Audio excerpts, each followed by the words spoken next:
Good morning, everyone. I'd like to call us to order and open the membership meeting of the American Association of Variable Star Observers. Our first order of business is the Secretary's report from Gary Walker. Good morning.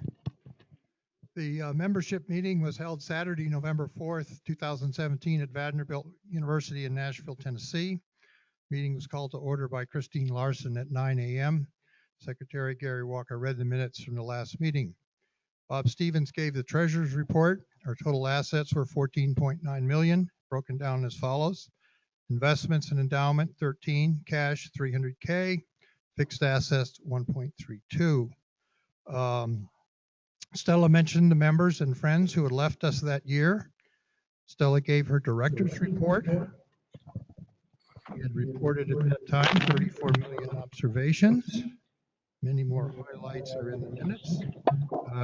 Christine announced the results of council elections that year, and she thanked those who were moving off council. Elizabeth acknowledged our observer awards, and I won't read those in detail. Kevin Stassen gave the keynote talk. This is The Sound of a Star. 2 special awards to Dan Berger and Kevin Stassen for the Target tool were awarded. And Stella awarded George Silvis the first director's award of her term. And the meeting was closed. Questions? Okay, thank you. Thank you, Gary. The next report is from our treasurer, Bob Stevens.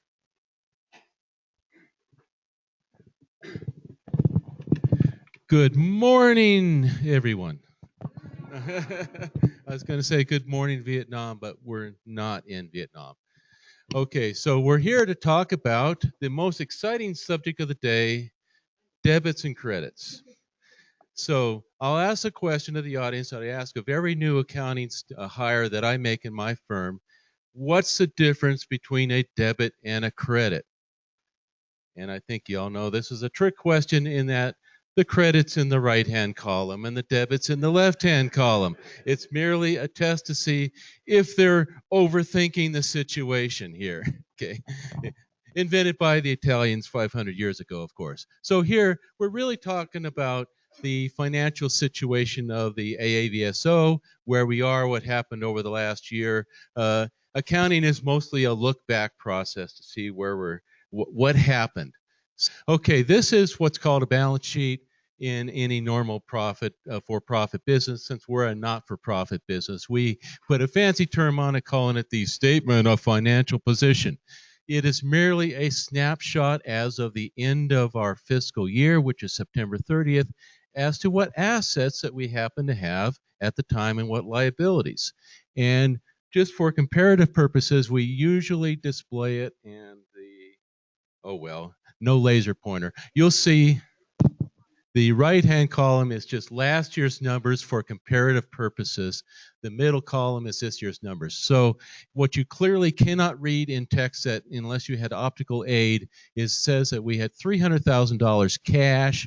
We had $13.4 million in our investment pools, the stocks and bonds and stuff like that. And we had fixed assets of $1.2 million. That's mostly the building and some computers and desks and calculators and stuff like that. And then some other assets, which is inconsequential. So our total assets, just shy of $15 million.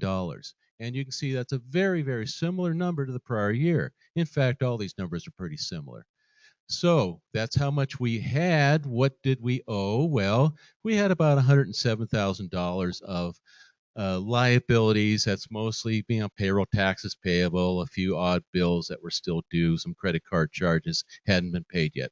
So subtracting one from the other, that gives us our equity. That's our net equity, and that's broken down into a few categories. So we call those our fund balances. So we have our unrestricted funds, things we can spend anything we want to on it. We have our restricted funds. These are monies that people gave for specific purposes. And then we have the permanently restricted, and that's our endowment, the Mayo Fund, stuff like that. Point of fact, all the terminology is changing effective the next day. We will no longer have permanently and temporarily restricted. It's all just restricted. So that's how it works out. We have just $15 million. We owe $100,000 in liabilities. So $14.9 million is our equity. Okay, now this is how the money came in and was spent over that 12-month period of time. So again, right-hand column, last year, the prior year, just for comparative purposes. Middle column, here's what happened in the year under question, October 2017 through September 2018. And the top section, that's our operating income. And you can see that we brought in about $200,000, which was very similar to the year before.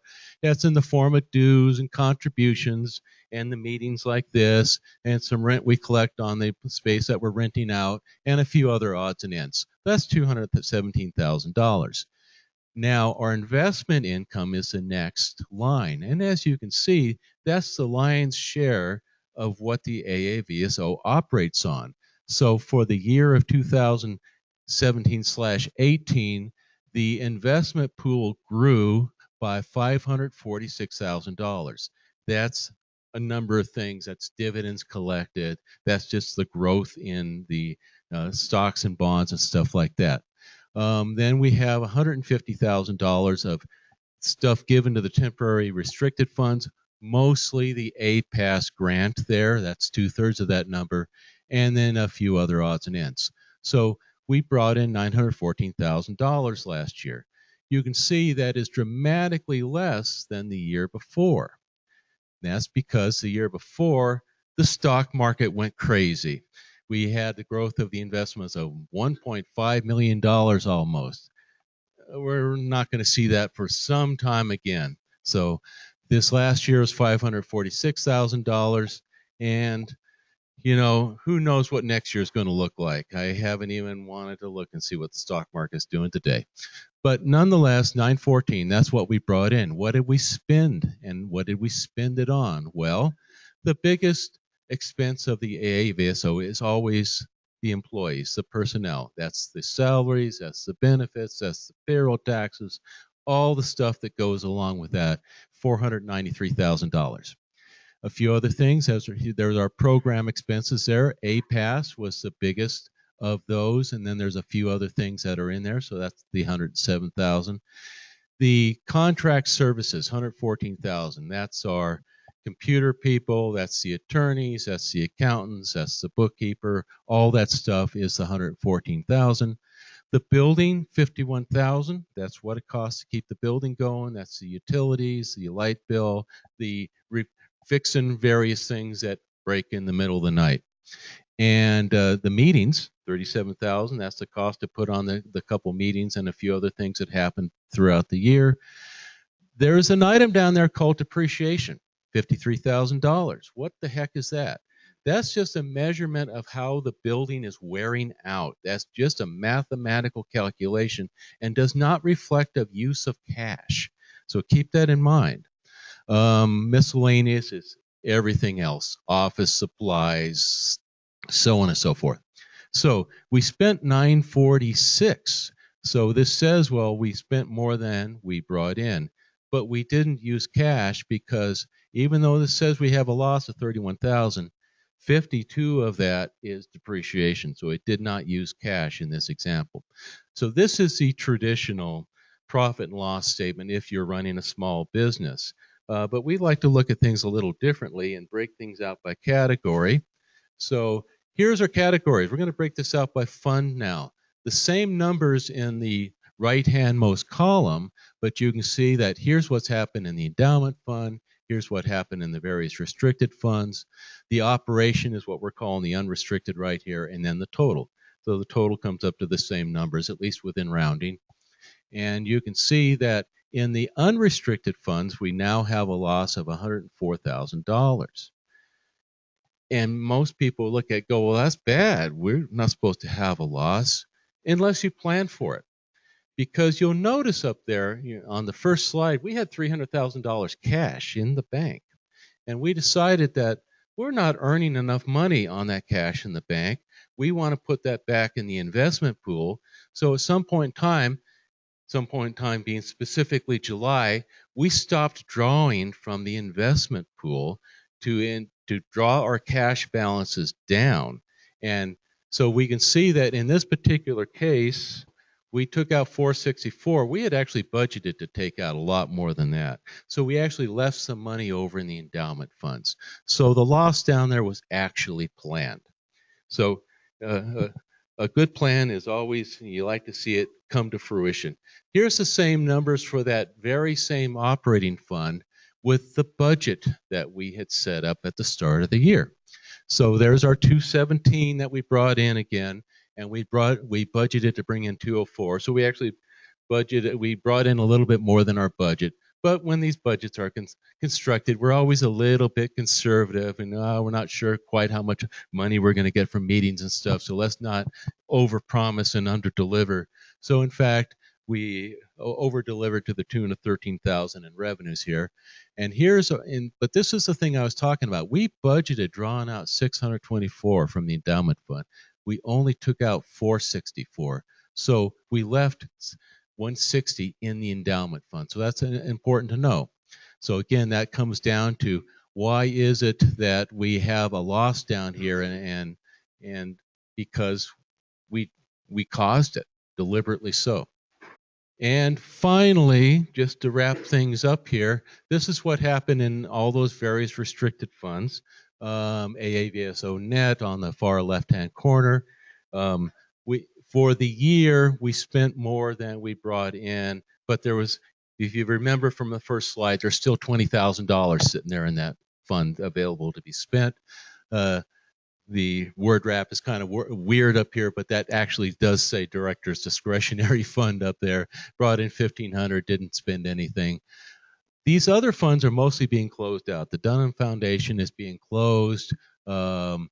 Maddie Mail, those are for specific purposes for bringing students in and things like that. The APAS grant is now closed, and the Skylog is, those monies have been all spent. And due to the change in the accounting rules from those guys in the ivory tower back east who are redefining how we're going to report this stuff in the future, we made an effort to close as many of these funds that we can, because under the new rules, we have to treat it slightly different going forward.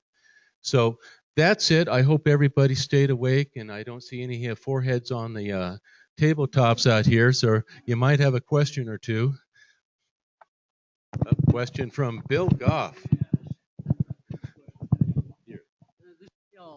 The Mail and Maddie fund numbers, those are the income for this year. That's not the balance for that fund. Yes, Bill, exactly. That's just what came in and was spent in this 12-month period of time. The balance in those funds are about $100,000 each. So, do we have a mechanism in place so that the restricted fund, we don't have any withdrawal other than principal and interest from the restricted portion of the endowment? I know we have a large portion that's unrestricted. But is there any mechanism in place that actually shields the restricted portion? Okay, Bill was asking a technical question due to his expertise in running this for quite some time, and the short answer is, yeah. Bill was curious about what became of all that, and the short answer is no. We don't have a physical mechanism, because the pools, the funds, when you think about it, are all commingled. Everything's up in the investment pool, so you can't point at any specific dollar and say, this is set aside for this purpose. You look at the whole, the aggregate, and we don't have the funds physically segregated and have not had, as far as I know, ever. So there is no physical mechanism for protecting that $3 million down there, as opposed to the $11 million that's unrestricted. Okay. Yeah. We have our own issues going on with Greystone, as Gary, bangs his head against the table occasionally. But yes, that can be done, but that would require, a physical separation, and then requires issues about, well, what, how you balance those funds and so on and so forth. And they have the most flexibility by aggregating everything, which is what most people typically do. Okay. Other question. Okay. The question is, do we have the investments in them in managed funds? And the short answer is yes. The whole thing is in managed funds, and Gary can talk about this a bit more. But the whole investment pool, and there's some cash there, there's some actual stocks and bonds, there's some mutual funds. The whole thing is being managed. Yes. Okay. The question is, right. For those who couldn't hear that, the question was, have we done a comparison versus what would happen if this whole thing was in an S&P 500 index fund, and are we doing better or worse? And the short answer is yes. That analysis goes on each and every quarter between the investment committee and the managers. And yes, that is part of the presentation. And what happened this last year, you may recall that we actually had two different investment pools, one with Morgan Stanley, Greystone, and one with TIF. And because the funds were separated, both of them were charging slightly higher rates. So we made the decision last year to combine the two so that we could get a lower management fee. Now the excellent question on the table, unasked, and I will answer is, well, how did that go? Did we actually do better? And the short answer is, they've only had it for 6 months, and the baseline is so short as to make it very difficult to draw any conclusions over such a short period of time. I will say, in the discussions with the managers, the idea is that we capture only about 80% of the upside of the market, but lose only about 60% of the downside of the market. We're in a bit more of a defensive posture than you might be if you are 30 years old and feeding your 401k. You know, it's appropriate, but apples and oranges, to actually compare this to what you would be doing in your normal retirement funds, the ratios and the returns and all that, because this is a not-for-profit. We don't pay taxes. Somebody drawing out of their retirement funds does pay taxes. So you have different investment strategies, and this fund is supposed to last us into perpetuity. Your 401k or whatever is designed to last for some kind of fixed period of time, be it 30 years or whatever it is that you choose. So the inputs are the same, but they're not quite the same numbers, so you might end up with slightly different conclusions if you laid two strategies side by side. Other questions? Wow, either I did a great job or you guys haven't had your third cup of coffee yet. I'm not quite sure which. I think we're done. I was just going to ask for a round of applause for Bob. Good morning, everyone, and thank you for coming. It's the director's duty to actually report first on our, on our deceased members. And this past year, we lost 3 individuals who were very close to the AAVSO. One of them was Bruce Kobusek from Farmington, New York. Bruce was very active actually at the Charging Valley Astronomical Society. He was an astrophotographer. You will see his pretty pictures everywhere. He was a solar and planetary observer, but he was mostly, for the AAVSO observations, he was mostly a Cepheid visual observer. The second person was Alison Duan, and for those of you who don't know Alison, she was not an AAVSO member, but she was a longtime curator of the Harvard archive. She was the one who would show you the Harvard plates, all the hard work that was done at the Harvard Observatory at the beginning of last century, show you the logs and the works of the women calculator there and of Pickering's results, etc. And she actually passed away out of ALS. We lost her really very suddenly. It was sort of a shock. And the third person was Tex Moon. Tex has been a long time observer and good friend of the AVA. So he used to come to our meetings very regularly. He used to go to the SAS meetings, very eager to know what's happening, connect with us, connect with members. he had more than 10,000 PEP observations under his name. Sometime in the spring, he actually sent me an email telling me that he had cancer and he was planning to stop observing and actually work on educating high school students in his area and help them understand what variable stars are and how they can actually observe variable stars. It was really heartbreaking to hear that he passed away. And of course, we all know that we lost Stephen Hawking this year. We know Stephen Hawking very well, and we also know his uphill battle with an illness. I'll just leave a quote from him here. Look up at the stars and note down at your feet. Try to make sense of what you see and wonder about what makes the universe exist. Be curious. And we connect with all of this. So at this point, I would like to ask you to stand up in a moment of silence, honoring their memory and their contribution. With that, I would like to remind you why we're doing what we're doing. We are not for profit, but we are driven by our mission. The mission of the AAVSO is to enable anyone, anywhere, to participate in scientific discovery through variable star astronomy. And we need to understand what gets into it. What does that mean? That means enable. We provide the necessary resources for individuals to actually be part of the AAVSO and be part of what we are doing, no matter what their professional aspirations are, no matter what their training is. Anyone, equal opportunities for all. We don't and we shouldn't care what your socioeconomic background is. We shouldn't care what your accent is, whether it's better or worse than mine. You're very welcome to join the AAVSO and be part of the organization. Not only that, you should be able to access our resources no matter where you are. In principle, we don't really care if you're at the top of a mountain or down on an island. And my favorite word, participate.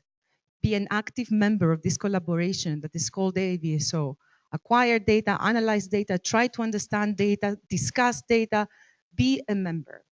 So our pledge to our community is actually also reflected in our policies here. The AAVSO is a discrimination, harassment-free environment. We pledge to make it a respectful place for anyone to actually discuss their interests in variable stars, learn as much as they can, acquire data, be involved in projects, analyze data, anything and everything that, that we have, being open to everyone. And not only that, this is actually a page of our policies. You can read them online. They're here. The latest one that we announced had to do with the European Union General Data Protection Regulation, which was just announced.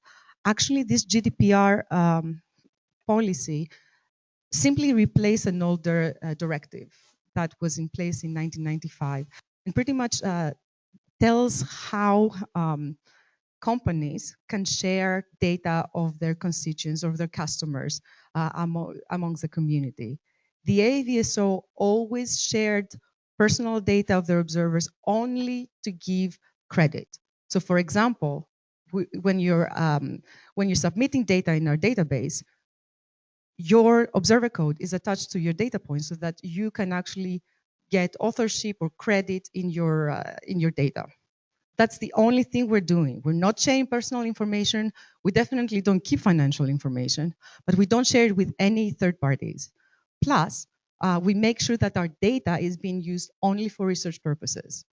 Now, having said that, I have no idea how else one would use a light curve, but it doesn't really matter. It's actually, the sky is not the limit as we know, right?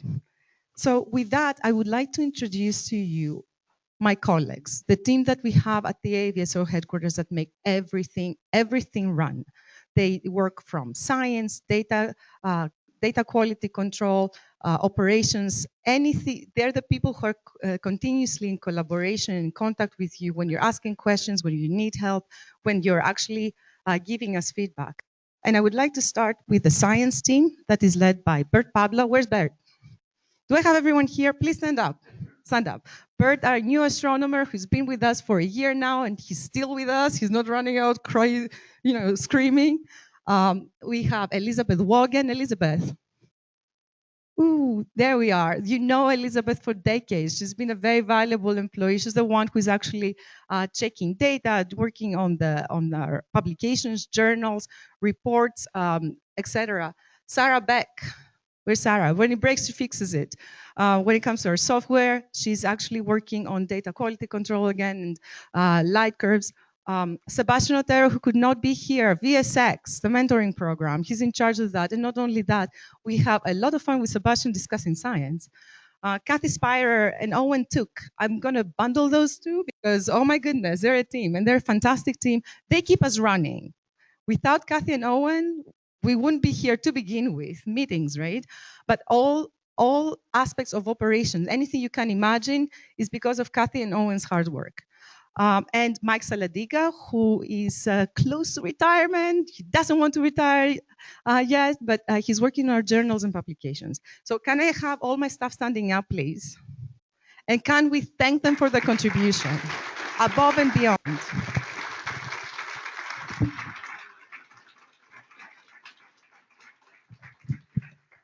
Thank you. Not only that, though, there is a huge team of volunteers who work with us at headquarters.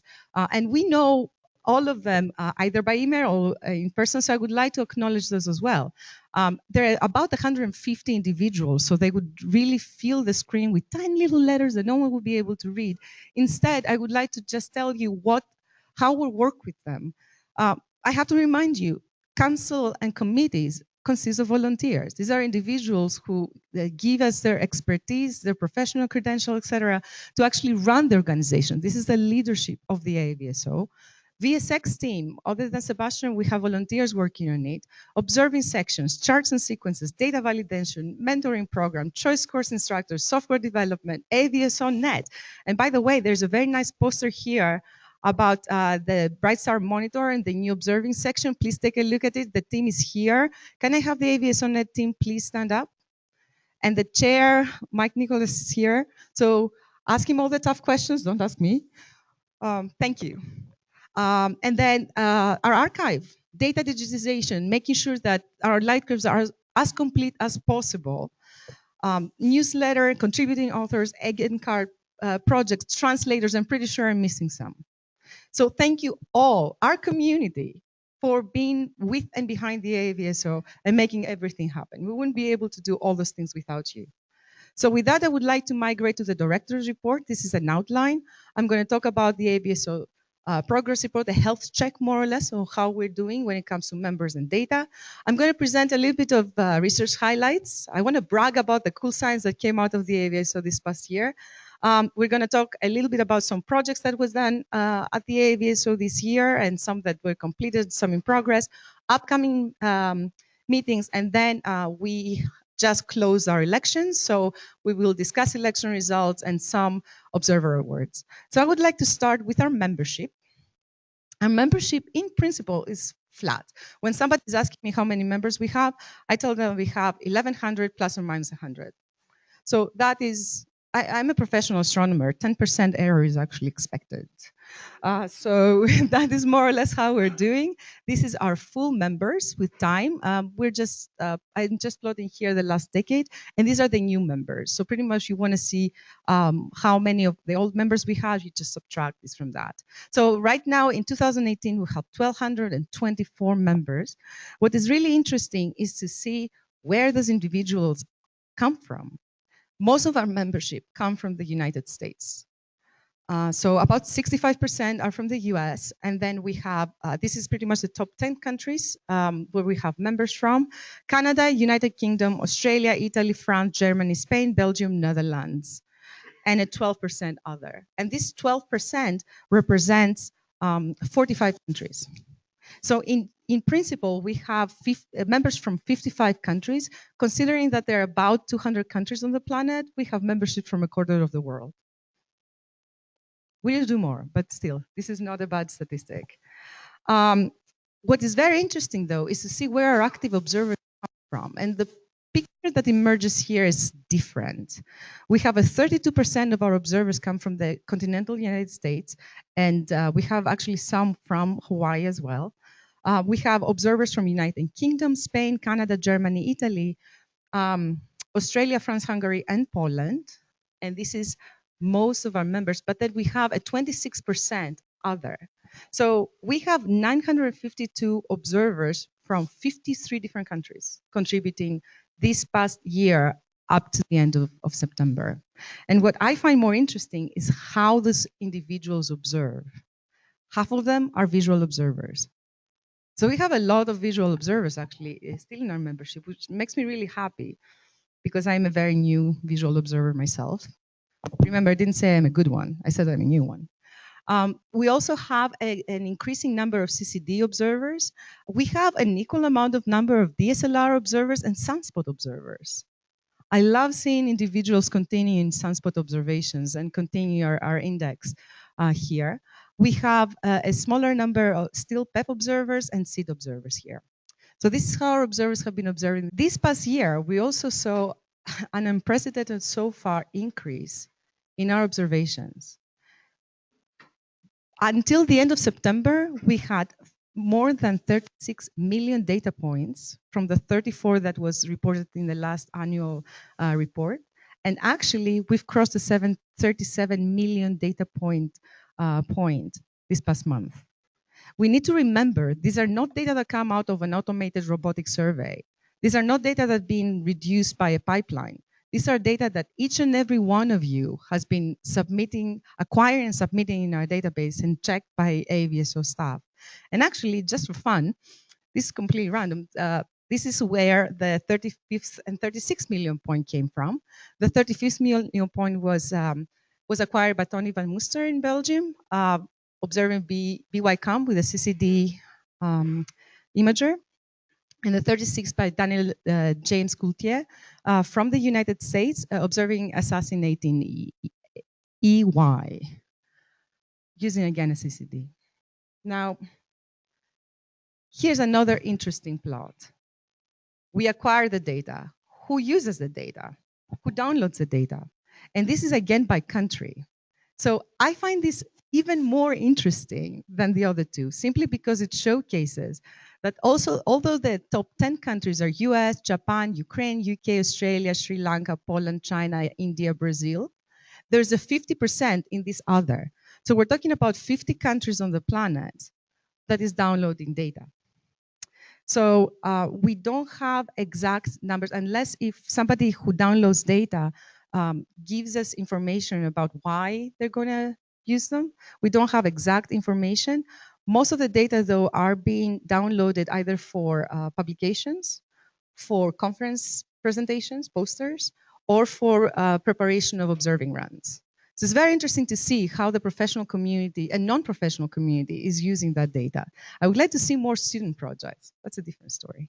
So with that, we're tracing when that data appears in the literature. This is AAVSO data that are being presented in refereed manuscripts. This does include some APAS data, so you can see actually there was a jump here in publication when APAS started coming out. So this at least showcases how valuable APAS is for the community in general.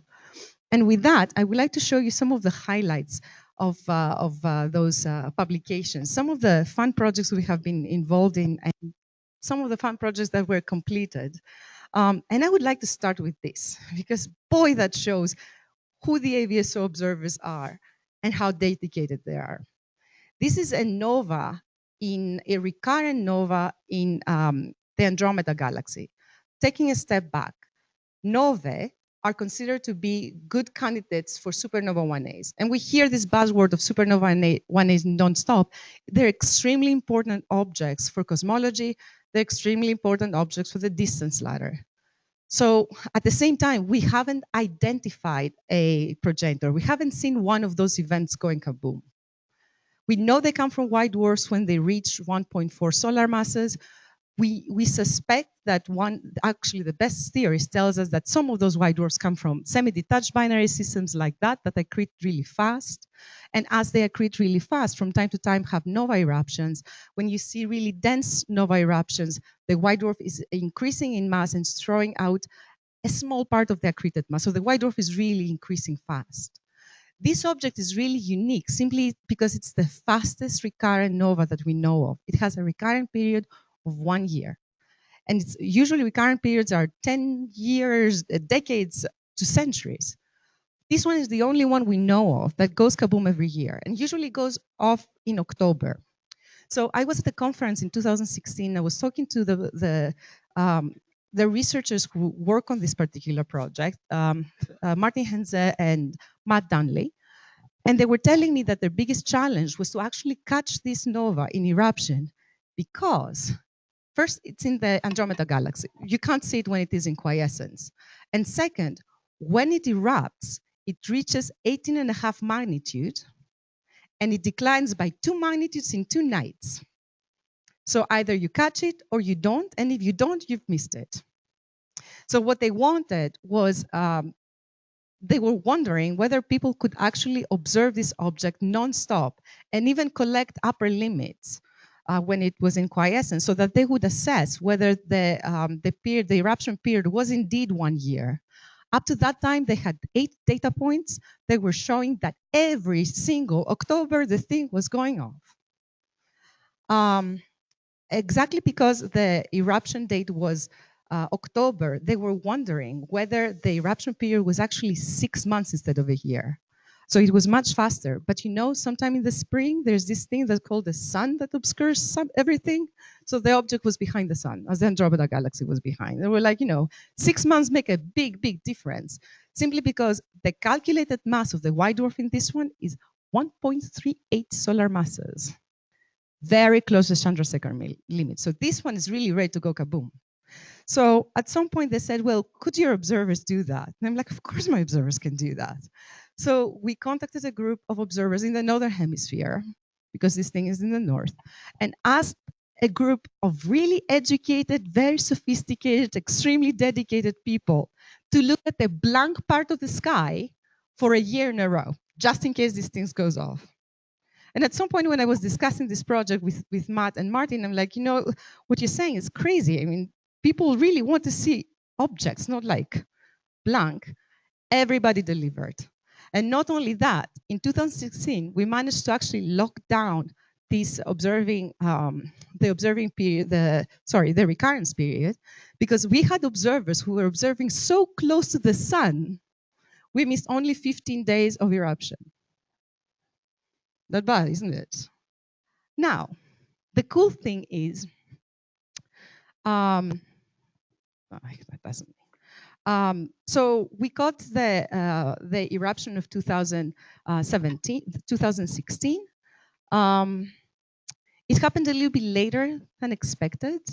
It happened at the beginning of December 2016. So every single person who participated in this alert, this campaign actually was included in the paper of that was published earlier last year. So this is what how the whole picture looks like. You have a nova that goes off every October, more or less. This is days from January 1st here. And 2016 seemed to be peculiar. It appeared in December. So the question is, has something changed in the system? Actually, it's really exciting when things change. I mean, when they're doing the same thing. So we were wondering what would happen with 2017. And again, we sent an alert to our observers. The prediction was October. October came and went. November came and went. Here we go in December. Nothing happens. I actually was joking that there would not be a 2017 eruption at some point. And then December 31st at 8 o'clock at night, New Year's Eve, we're getting ready to leave. We get an email from an observer in the UK saying the nova is off. Somebody needs to observe. So we notified everybody. And it was amazing, actually. It was in Europe at the time. So we managed to send an email to everyone who was actually anticipating night. So we managed to get one of the best light curves on this particular object. And it looks like that. It's up here. So, and the X-ray, at the same time, we had Swift time, we have HST time, all kinds of alerts came out on New Year's Eve. And what was amazing is that we have a really good coverage. Anyone who could observe, despite the fact that it's winter, right? And it's brutal, and it's cold, and it's New Year's Eve, for goodness sake. People need to go out and celebrate. We got a fantastic coverage. This is dedication. So this is pretty much the ATEL that came out December 31st, 2006 UT. So thank you so much to all of you. I have some of the observers here who participated in these campaigns. It's been an amazing project. You know that the 2018 eruption happened last week. Of course it has happened like last week, right? Better last week than today, by the way, because some of you are here. And I'm told that the light curve looks completely different. And I'm not allowed to say more. So to be determined. Okay, project number 2. Tabby Star. How many of you know about Tabby Star?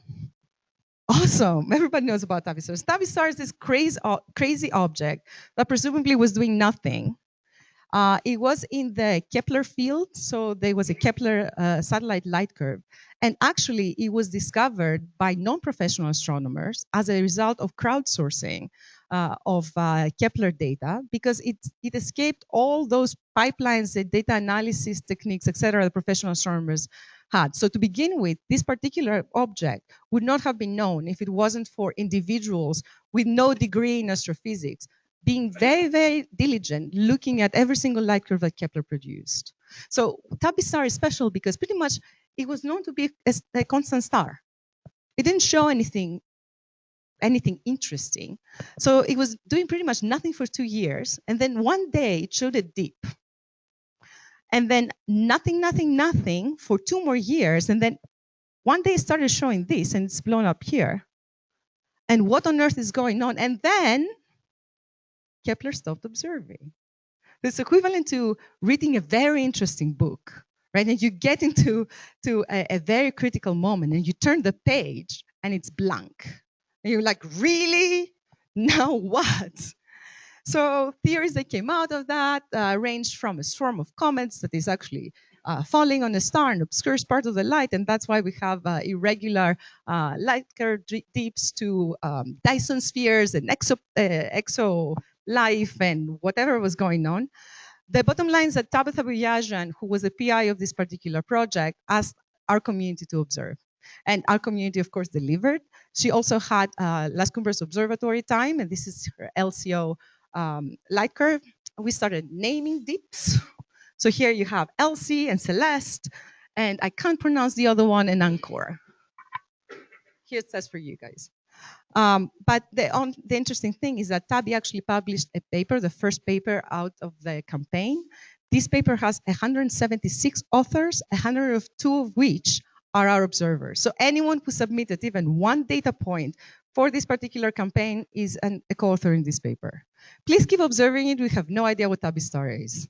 No one's waving at us, though. It's not an alien, whatever. This past year, we also saw the first manuscript that is discussing an exoplanet discovered by a non-professional astronomer as a result of a wide field CCD data survey. This is Paul Benny. And actually, Paul was the one who notified professional astronomers for this discovery. So it's a collaboration. It goes both ways. It's not just professionals come to us. It's non-professionals going there.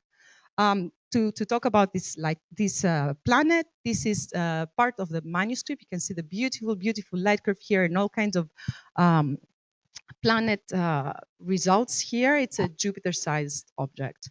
At the same time, this year, we also saw a very rare event being captured by some of our observers, the discovery of a super Earth through gravitational microlensing. And gravitational microlensing is very tricky because you have to be at the right time, at the right place, observing a star that is going in front of a system that is going in front of a background star and is bending its light.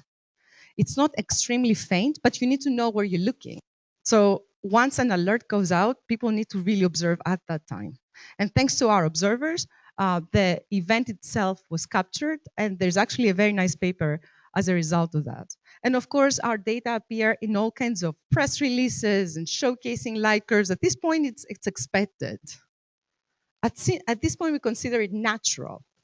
for AAVSOers to do the ground-based support was whereas satellites such as Integral or Swift or Chandra, X-ray and gamma ray and radio and spectroscopy surveys are going on. Because of you, we can actually do science.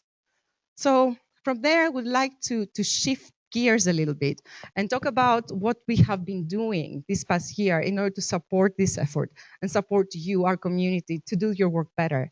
And I'd like to remind you that an organization such as the AAVSO is more or less a balancing act. We are a not-for-profit, so we have very limited resources. But at the same time, as an organization, we need to showcase innovation. We need to showcase and be part of what the community wants from us. We want to make sure that our software works. We understand how you want to observe so that we can provide the training material that you need. We need to understand that we're talking to an international community, so listen to everyone. But at the same time, we need to curate what we already have in place, make sure that things work, that things are safe, and respect our long history. We're 107 years old. I know I don't look my age. So with that, we are treating pretty much everything that we do at headquarters as a project. The first step, of course, is to listen to the community. That's why I travel so much, because I want to actually reach observers. I want to actually build relationships. I want to sit down right next to them and ask, how do you observe? What is important for you? What do you need? How did you get started?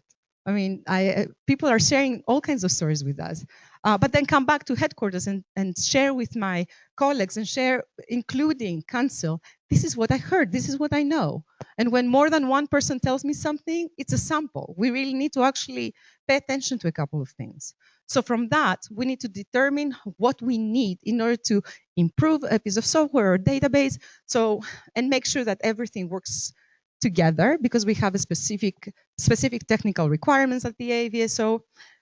Plan a project, manage it, find resources, assess what kind of resources we need, and actually make sure we secure them, define milestones and timelines. Okay, so we're starting a project. By that time, we should be doing blah. By that other time, we should be doing blah. Make sure we test things.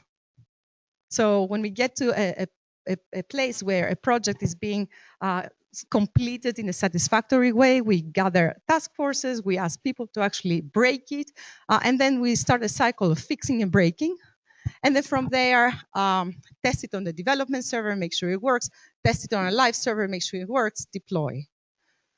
Well, as you know, things don't really work the way that we planned them. Nevertheless, yeah, this is a learning process. It's interesting. Nevertheless, exactly because we have dedicated staff and we're all stubborn and we have a community that is supporting us, a community that is behind us and next to us. We are making things happen. So I would like to touch upon just basically a couple of the things that we have been working this past year. Most of those are work in progress. You're going to read more in the annual report. We have been redesigning our live and development server. And I'm not going to sit there much because Bert will actually give you a very rough update during lunchtime. So we're trying to simplify things and make them sustainable, especially moving forward, so that in 10 years from now, we won't be scratching our heads, oh my gosh, why aren't things playing together well? And how many databases we have. By the way, we have about 40 pieces of software, about 30 databases. So this is not a simple thing. We are migrating our webpage from Drupal 7 to Drupal 8. Drupal 7 will not be maintained anymore, and that was a huge challenge for us because Drupal 8 apparently is extremely different. We were not planning to touch our webpage itself. We had to redesign it simply because it was not compatible. Drupal 7 webpage was not compatible with Drupal 8. They don't play well together. We're focusing a lot on cybersecurity. This is something that you hear everywhere you are for anything that you're doing. We're trying to make anything and everything we have as secure as possible. And we're going through a very rigorous system vulnerability assessment right now to make sure that we understand what doors are being knocked. We're being hit nonstop. And this is one of the things that I don't understand from a social aspect. We are a non-profit organization is focusing on astronomical data. But at the same time, those who are trying to cause trouble are not exactly questioning things. So this is happening nonstop. So we're trying to make sure that we are secure. We realize that one of the challenges that we have at headquarters is making sure that we understand all software. And one thing that we realized that because we never gave guidelines to the volunteers and the software programmers who came and worked with us, everybody has their own mentality when they're writing code. And that is not helping, especially when individuals leave from the AAVSO or leave the project because they're really very busy, and we are called to maintain it. When it breaks, we are called to fix it, etc. So we put down a developer's guide. Pretty much it provides general guidelines of how to, what kind of requirements we have for code, including what is compatible with the rest of the code that we have, our databases, how things need to communicate with each other, and please, please, please put notes on your code. At headquarters, we reorganized the archive in our library.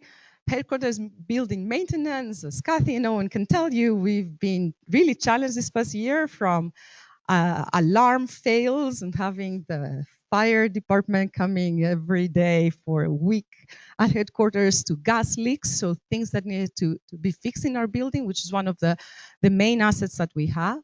And of course, our journal. Our journal is a discussion in progress with the editor. We have a fantastic editor, John Percy, who actually, when I started 4 years ago at the AAVSO, informed me that he's planning to retire. Well, 4 years later, John Percy is the editor-in-chief. So we had a discussion with him. He really wants to step down. So we have a call for a new editor-in-chief. And of course, John is going to be with us for as long as we need him. And I'm pretty sure he will keep publishing his visual light curves in the journal. But I think we need to just give him a break at this point. So again, you're going to read more about all those things in our annual report. I'm not going to describe them in even more details. I want to actually mention just a couple of projects that we saw being completed this year. And I would like to start with VSX. As you know, VSX is the backbone of the AAVSO. So anything and everything that we're doing.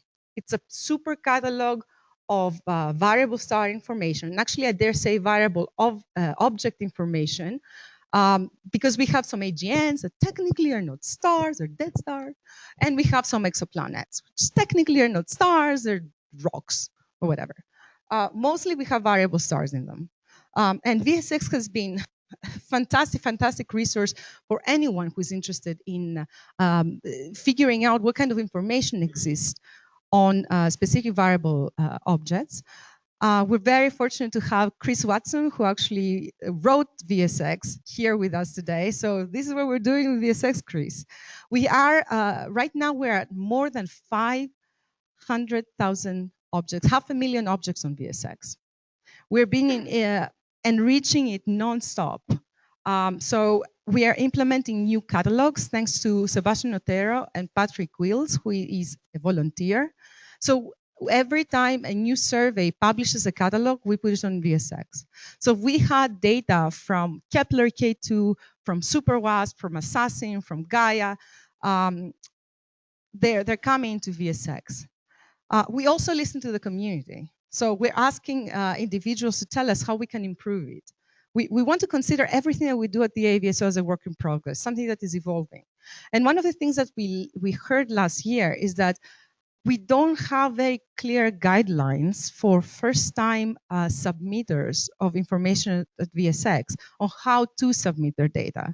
And this comes back to us because Sebastian has to interact with those individuals in details. There are differences even in the way that when we mean something, somebody interprets it in a different way.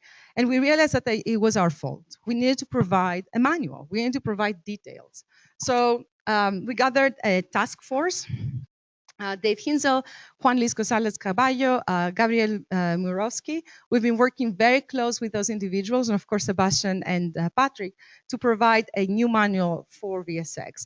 And you can actually find it here at the very beginning when you reach VSX. It's really detailed. It has, thank you. The creator's seal of approval. Thank you, Chris. So we're introducing two different types of data submission, novice data submission or even more advanced. We have excruciating examples of every single step you need to take to submit data on VSX. We have instruction on new variable submissions for data mining.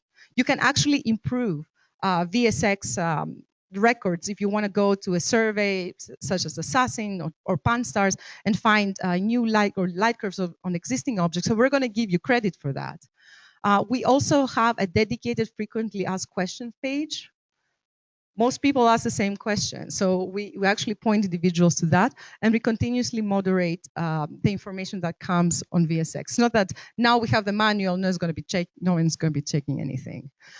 Please take a look at it and send us comments. This is the first version. We consider it a work in progress. But you know, if we don't know what you need, we won't improve it.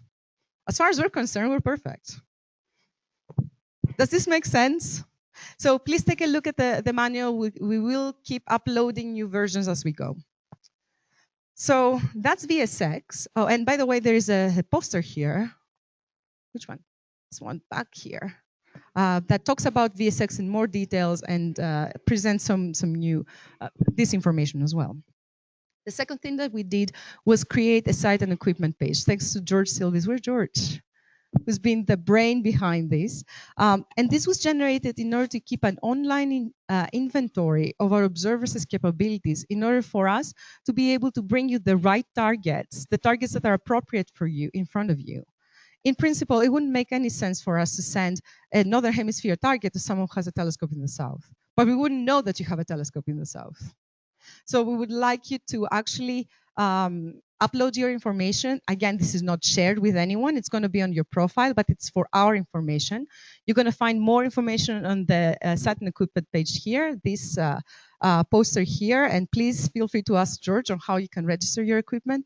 But one of the reasons why we do it as well is because of exoplanets. Exoplanets are becoming the new buzzword everywhere. There are lots of people who want to observe exoplanets. So we're talking with professional astronomers and we're asking them, okay, so can our community participate? And what we heard was very interesting.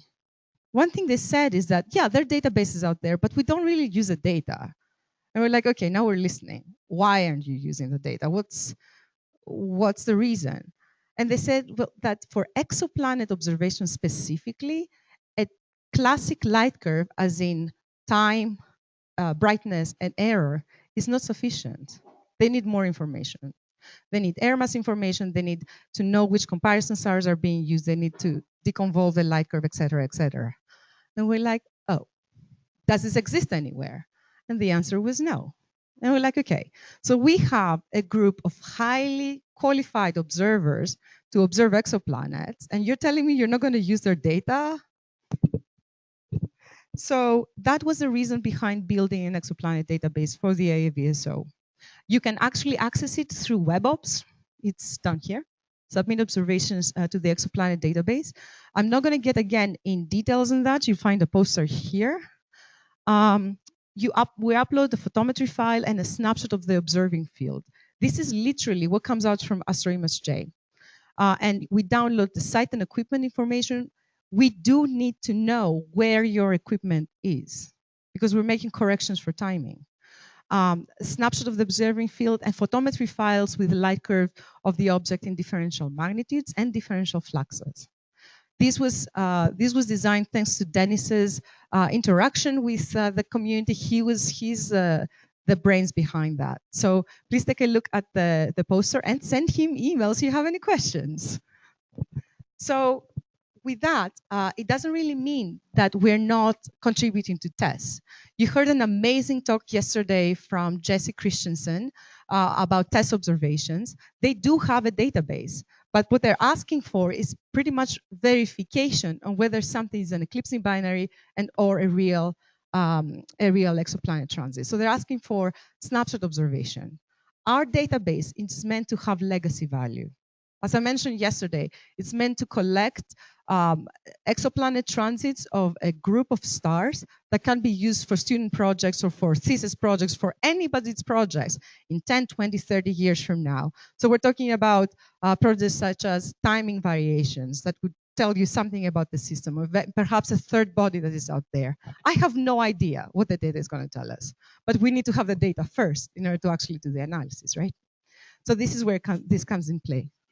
Now, every time we create something like that, a new project, or even an old product at the AAVSO, we don't just release it, leave it there, and let's move to the next one. What we want to know is whether this project is being used, this software is being used. Because otherwise, it's just another little thing. Oh yeah, the AAVSO is doing that, check and go. And this is not serving anyone. So we do have very detailed analytics on everything that we can track. And this is an example. Last year, we launched a new light curve generator for multiple reasons.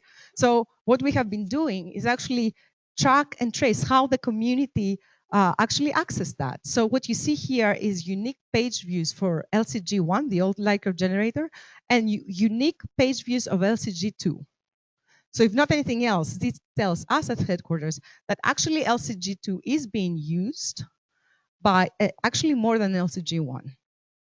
So again, we have this kind of information, this kind of feedback for everything that we're generating. And actually everything that is being used so far, and we're providing this kind of numbers to council when it comes to strategic planning for the future. Now from there, of course, we keep training observers. Choice courses are being extremely useful, extremely popular. You heard yesterday about Dennis's exoplanet choice course that gets you from 0 to observe exoplanets, to data reduction with AstroImageJ. But we have some other absolutely fantastic choice courses that are being taught by you, by our community. So we offered CCD photometry part 1 and part 2, thanks to Ed Wally and Phil Sullivan.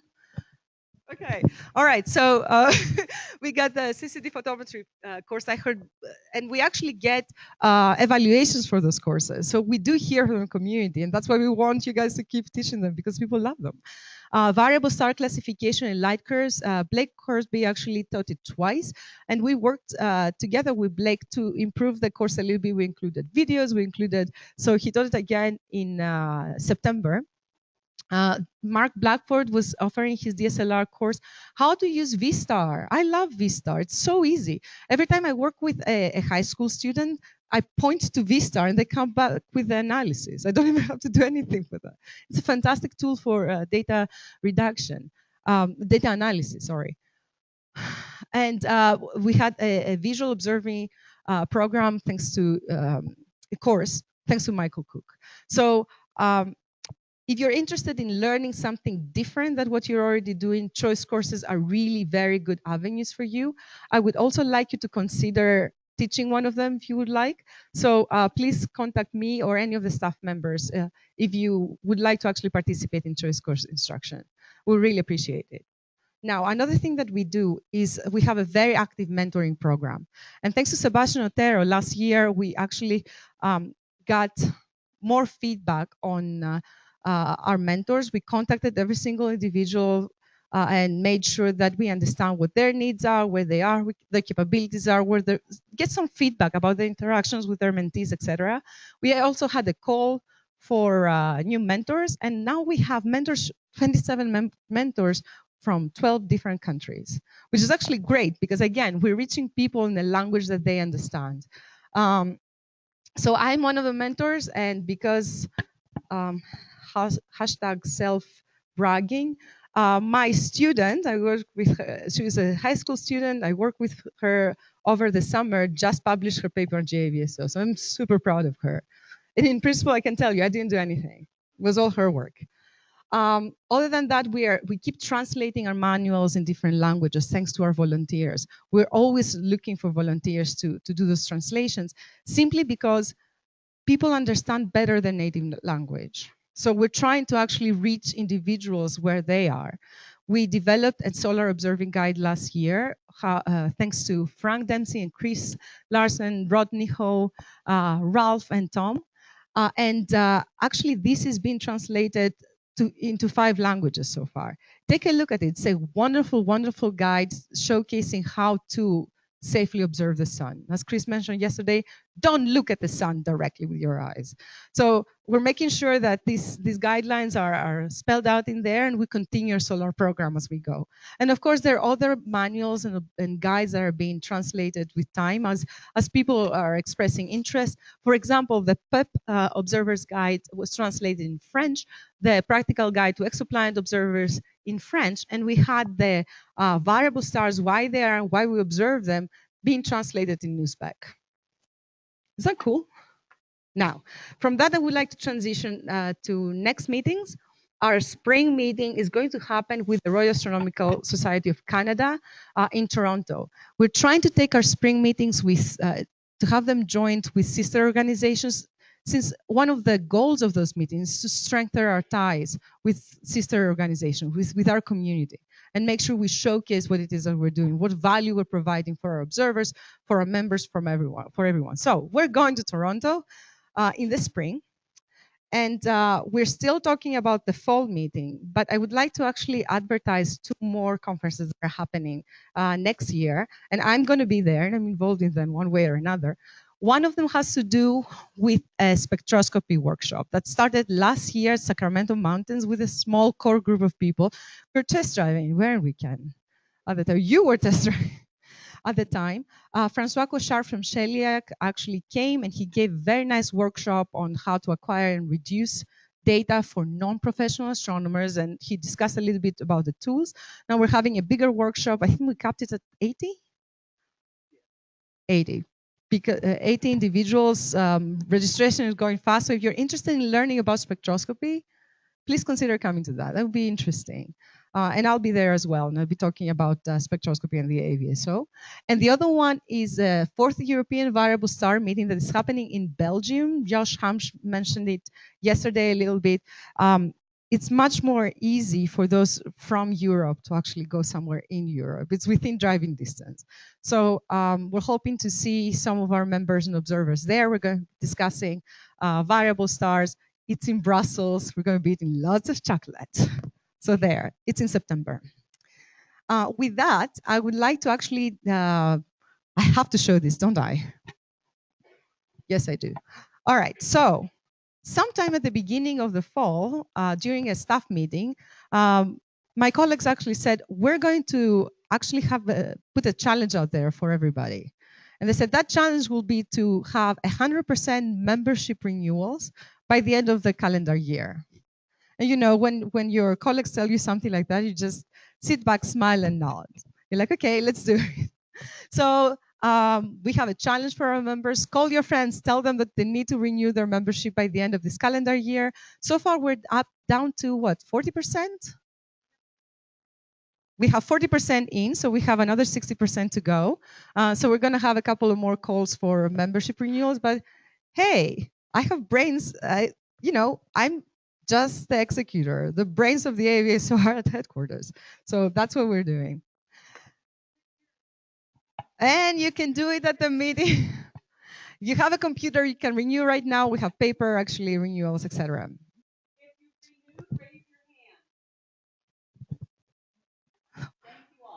Awesome.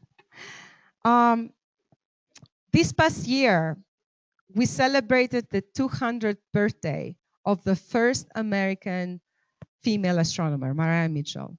And we had a beautiful, beautiful workshop not too long ago in her honor. But actually, that was a reason for us to take a step back, for me to take a step back and think a little bit about where we started, where we are. I want to share a quote from Mariah Mitchell. We have a hunger of the mind which asks for knowledge of all around us.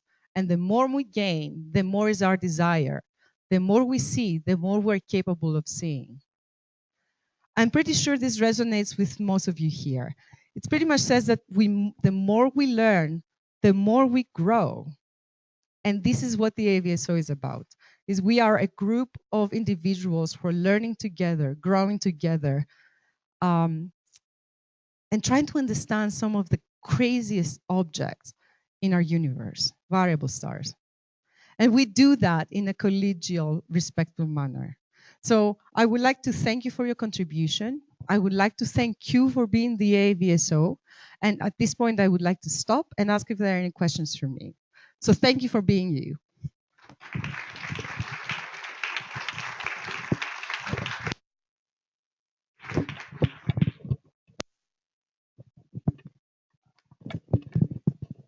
Did you expect this question from me, probably, huh? Could you tell me when the new AAVSO logo went into play, when it came to light? Did it come recently or quite some time ago? And the second part of that question, briefly, tell us who did it. And you have to wait 10 more minutes for that. I'm going to leave it at that. Yes, there is a story behind that. Any more questions? Please, in the microphone. Owen, can you help me, please? No, but people online cannot hear you.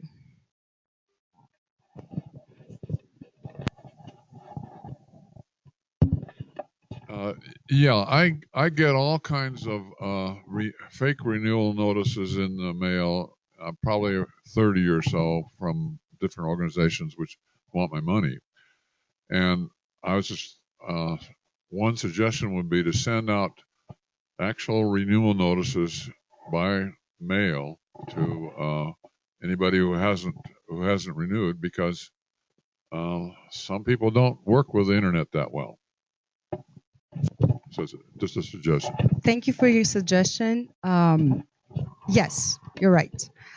We have in our database, we do indicate whether individuals would like to be contacted by email or not. There's some who definitely opted out. So we need to make a point to send paper renewal to those who are not interested in receiving other kind of communication. You're right. Thank you. More questions? We'll be discussing more, but yes.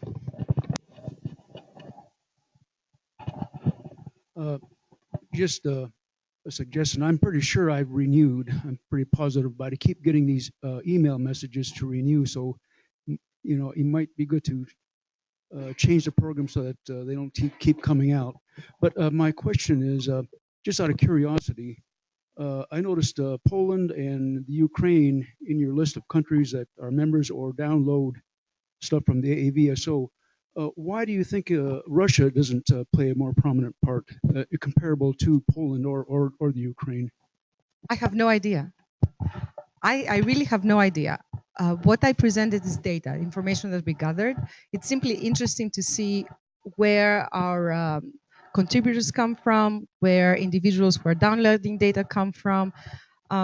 We can't, even with this data, we can't exactly get into the why they come from specific countries. I really don't know. Russia is in the others.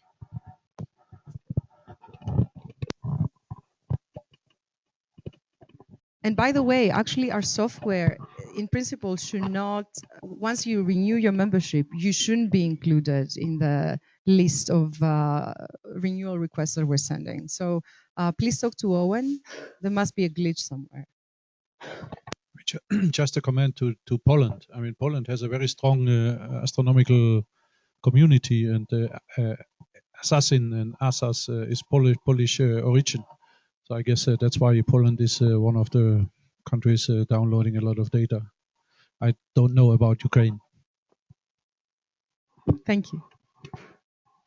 Over lunch, we will have the opportunity to discuss future directions of the AAVSO and solicit your opinion as well. So this is not just the only opportunity to talk about where we're going, where we are, what we're doing. All right. So if there are no any more questions, thank you again.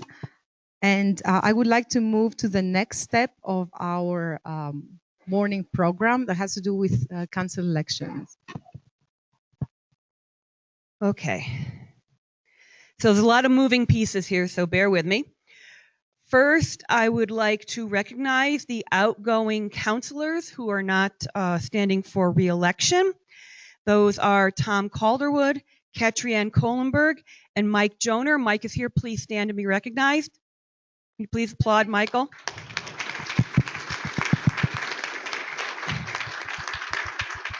Thank you for your service, Mike. All right. So we have the results from the election for the council members.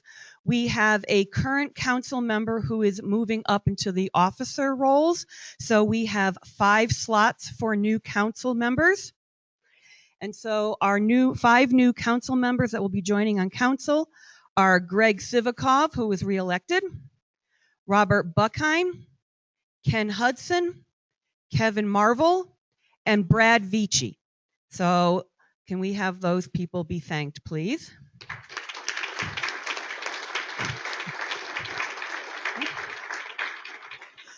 I would like to give recognition to the 3 council members who will be continuing this year. That's Joyce Goodzik, Michael Cook, and Arlo Landolt. Can we have them be thanked, please, for their service?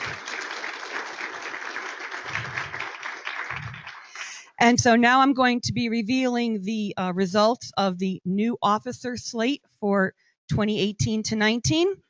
For treasurer, I know you're all happy about this. Bob Stevens is going to be remaining. We look forward to your next report. For secretary, Gary Walker.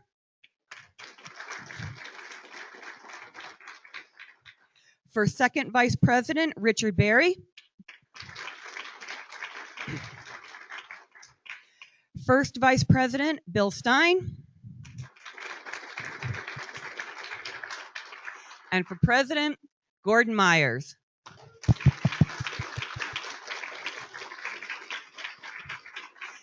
Can I please have all of the 2018-19 council members and officers stand and be recognized?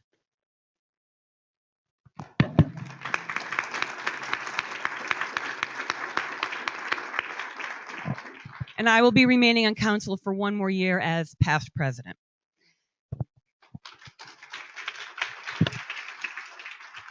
And at this point, we would like to thank our president, Christine Larson, for serving at the AAVSO for 3 years, stepping up when we really needed her. So a round of applause for her, for her time, her passion, her mentoring, her everything. It's this is again the brains behind the AAVSO. So thank you, Christine. Yes, so with that, I would like to move to acknowledging our observers, our members, and I would like, can you hear me? Yeah, and I would like to start with 2 special words. The first one has to do with a group of individuals that I was working with this last year from Concordia University. Don't ask how. I managed to get connected with Professor Caroline Sherry, who is a professor of marketing at Concordia. And she was telling me that her students were looking for projects.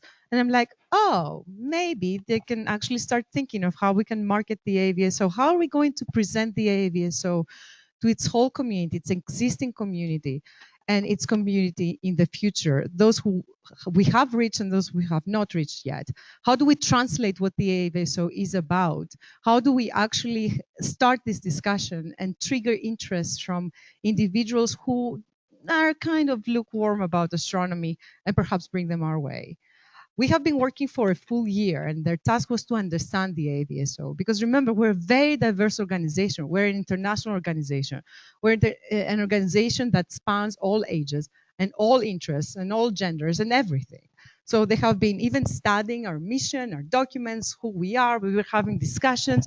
They actually contacted some of our observers, why they're at the AAVSO, what they value, what they like, what they don't like, where they see the future. And actually some of the questions that you see in the back are for our information as well. So please answer these little yellow sticky papers about where do you want to see the AAVSO in 25 years? This is one of the questions that we were asking nonstop every time we were meeting. Good thing about technology, you can meet with those kids on Skype. So Keanu, David, Zachary, Buckhart, and Tyler Arnold are behind all the new graphics that you see here, all the logos.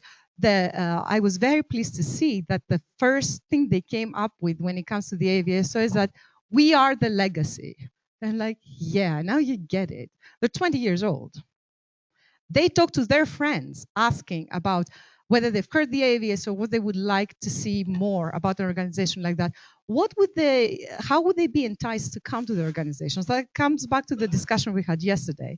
So all the new graphics that you see, the new logo that you see, all the new material comes from this discussion. So I would like to award them a special award for all the hard work, enthusiasm. They make me feel 20 again. It's amazing. All their ideas, fresh ideas, and creative designs for the valuable volunteer contributions to the AAVSO through their work in creating new marketing material, promoting the AAVSO's work to the community. So they're not here today, but a round of applause, please, for them, for thanking them.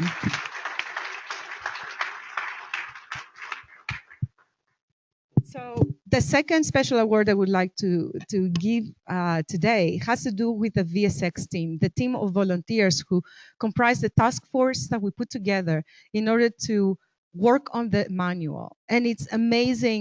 They come from all over the world. They have all kinds of experiences. They were solicited exactly because they were first-time VSX submitters a year ago, and they had to go through all the steps of submitting data to VSX and even identifying problems. Again, at headquarters, we think we're perfect. If we don't hear from you and tell us this is not working, we will not know. So this has been a fantastic collaborative effort. We're working through Google Docs. It's great when people are at different time zones because you wake up in the morning, you find the result of their work, and then you provide something for them to work on while you're sleeping. So this is David Hinzel, Juan Luis Gonzalez Caballo, Gabriel Muraski, Patrick Wills, and Sebastian Otero, and they're getting a special award for the valuable volunteer contributions to the AAVSO and the Variable Star community through their work in generating the new VSX data submission manual. So let's thank them for their work. I really appreciate them. I have to admit, every time I work in a task force like that, I'm learning so much. And this is actually the fun part of these interactions. I'm growing as a person. So I'm really grateful for all of you who are contributing to those committees and task forces and who work with us and who are really very patient working with me at headquarters. So from there, I would like to move to Observer Awards. So Christine, can you help me award some of the certificates to our observers? When it comes to Variable Star Observer Awards, Elizabeth? Yes. So we had 145 individuals getting awards this fiscal year. And actually, I tried to put them all in one slide and with tiny little letters. I'm like, okay, so that doesn't help anyone. Everyone, of course, will be recognized by receiving a certificate and also in the annual report. Thank you, Elizabeth. At the same time, these are the individuals who are here, so we'll have the opportunity to give them their award in person. And I would like to start with DSLR. So we had 62 observers submitting visual observations who reached milestones this past year, 1 PEP observer who reached a milestone, 28 DSLR observers, and 54 CCD. So amongst the 28 observers, Bob Buckheim, Bob? Come here and get your award. Reached 100 DSLR data points this past year. Let's congratulate Bob. It's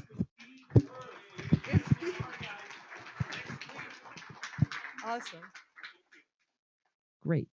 Gregory Conrad, do we have Gregory here?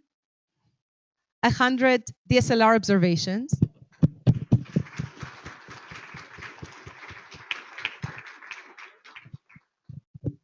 Michael Miller, do we have Michael here? In the room. Silence. Well, Michael is not here, but let's thank him and congratulate him for 100 observations. And now we're moving to CCD observing. Luke, 400,000? Please.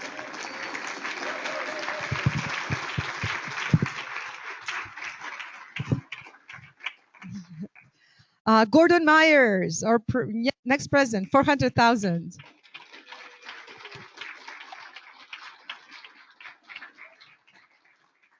Jeff Stone, where's Jeff? Come on. 500,000, 500,000. 500,000 data points. Jerry Samolek, where's Jerry? Excellent, 600,000 observations. Is it a complaint? He's complaining that he's getting one of these every year. And Josh Hamsh. Come up, Josh. 2 million data points this year.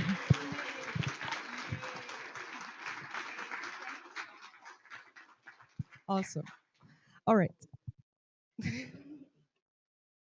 And from there, I would like to move to our, well, let's thank everybody. A round of applause for all our observers, those who reach milestones, and those who are working towards reaching milestones. It takes a lot of work, and we're very grateful for that. Without those observations, we wouldn't have a database. We wouldn't be here.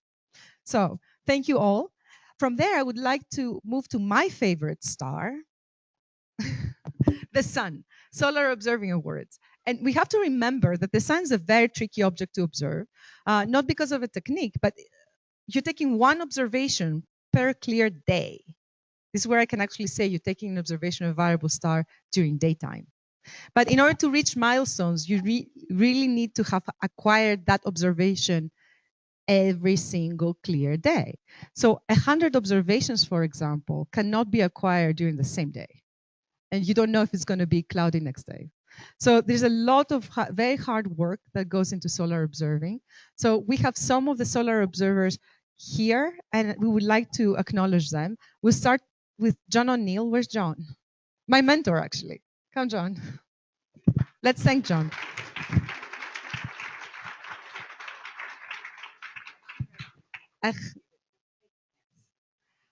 Larry Cronzel. Where's Larry? 200 solar observations. 2,000, I'm sorry. 2,000 sunspot observations.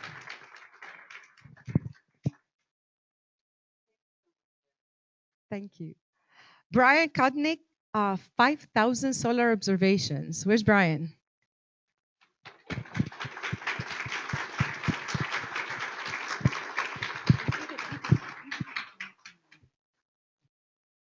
All right. Thank you.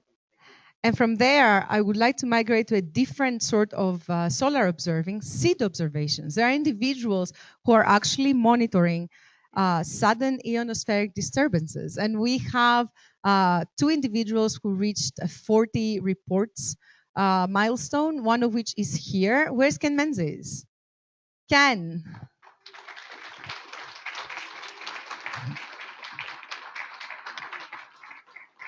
Wonderful. So again, a round of applause for all our solar observers for all their hard work and dedication. You know, I was thinking the sun is a fantastic outreach object. You don't really need to have kids going in the middle of the woods, the middle of the night with a stranger in order to show them how active, how fascinating a variable star can be. Just a thought. All right, so from there, I would like to acknowledge our members. I know it takes a lot of dedication for individuals to be members at the AAVSO, and because of that, everybody has a very strong opinion about the AAVSO, and that is greatly appreciated.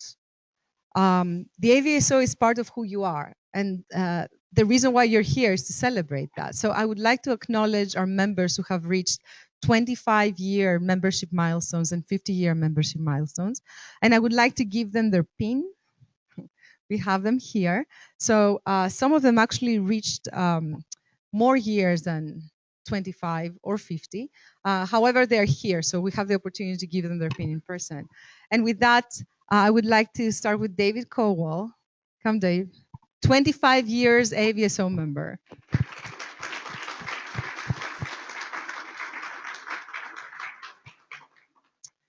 John O'Neill. Where's John? 25 years AAVSO member.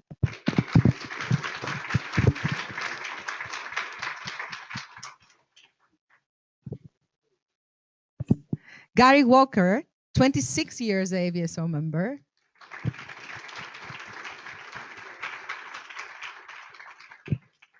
Frank Dempsey, 30 years actually, but Frank, come get your 25-year pin.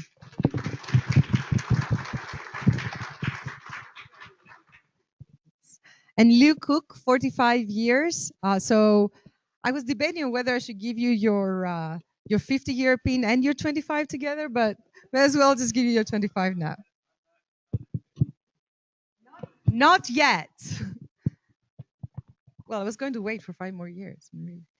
All right, so let's go. Also, my good friend Virginia Trimble, she is completing 25 years as a member. I'm going to see her next week and give her her pin. So while we're celebrating her 75th birthday, so there. So we have one individual who has been a member for more than 50 years, and this is Richard Stanton. Can I have Richard here, please? Yes.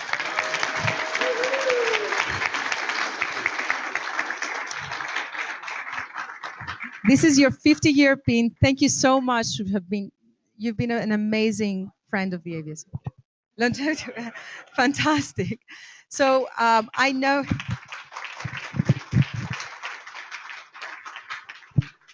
So when you walk around and you talk to individuals, you see many people who are proudly wearing their pins. So I would like to see all of you who have your 25 or 50-year pins just standing up and being acknowledged here. Please stand up, please. With that, let's have another round of applause. We can't thank people enough, please, for all of our observers, special awards, members, and anyone in this room and out and online and outside the room who's contributing to the AAVSO. And I forgot one thing in all the excitement of the new elections. I forgot to thank the nominating committee, and I want to do that. The chair was Barbara Harris, and the members were Jeff Clayton and Dave Kowal. Dave, please be recognized for your work on the nominating committee. Thank you very much for serving.